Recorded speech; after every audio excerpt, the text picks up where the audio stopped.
Donc quand on voit tant de monde, on est toujours plein d'espoir. Et puis après, on se dit, y a eu combien de chartes, il y a eu combien d'arrêtés, il y a combien de lois, il y a eu combien de réunions, il y a eu combien de gens qui ont signé des choses sur un bout de papier, qui reviennent sur leurs décisions. C'est assez incessant et c'est un petit peu fatigant. Alors on se dit, faut passer la vitesse supérieure. Par exemple, XR Rébellion qui va investir les lieux. Et chacun, avec son petit courage, essaye de faire un petit pas en avant et confronter son quotidien à autre chose. Ça va être sacrifier ses week-ends, par exemple, pour aller défendre une cause. Ce sera aller peut-être travailler un petit peu plus tard pour rédiger un texte. Et à tous ceux qui se donnent ce moyen-là, merci. Mais on voudrait encore qu'il y ait encore plus de gens, qu'il y ait encore plus de volonté et plus de courage.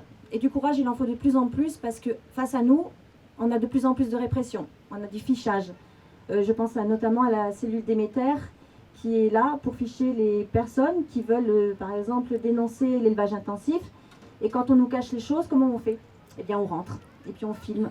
Et là, évidemment, qui est fiché? Eh bien, c'est nous. Voilà. Et pareil pour les fichages d'opinion politique, tout ça. Mais dans quel monde vit-on? Donc là, c'est fini les discussions. C'est terminé. On n'a plus le temps, c'est terminé. On a besoin de gens qui s'engagent, qui se mettent leur corps presque en danger. Comment dire? Tant pis si vous faites une petite garde à vue de 24 heures. Voilà où j'en suis.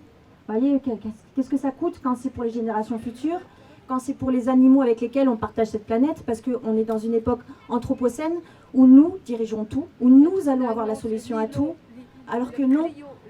Parfois, on n'a pas forcément la solution, nous homo sapiens sapiens, même si on a un cerveau très développé. À un moment donné, il faudrait peut-être un petit peu d'humilité. Alors ça fait peut-être un peu d'honneur de leçon, mais c'est vrai qu'on parle beaucoup de l'humain, on parle beaucoup de notre joie à être ensemble, à partager ensemble. Et moi, je voudrais aussi que ce cœur s'ouvre aussi aux espèces animales, mais en tant qu'individu seul. C'est-à-dire que la vache n'est pas uniquement un animal de rente.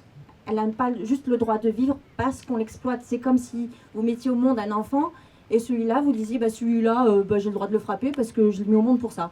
Et puis celui-là, j'ai le droit de l'aimer, de le caresser parce que je l'ai mis au monde pour ça. Un petit peu ouvrir son esprit sur les autres êtres vivants aussi, je pense que c'est nécessaire. Et je reviens à courage, conviction et constance. La constance qui nous amène à pouvoir réussir à aller au bout de nos combats. Pour moi, c'est primordial. Voilà. Merci de m'avoir écouté.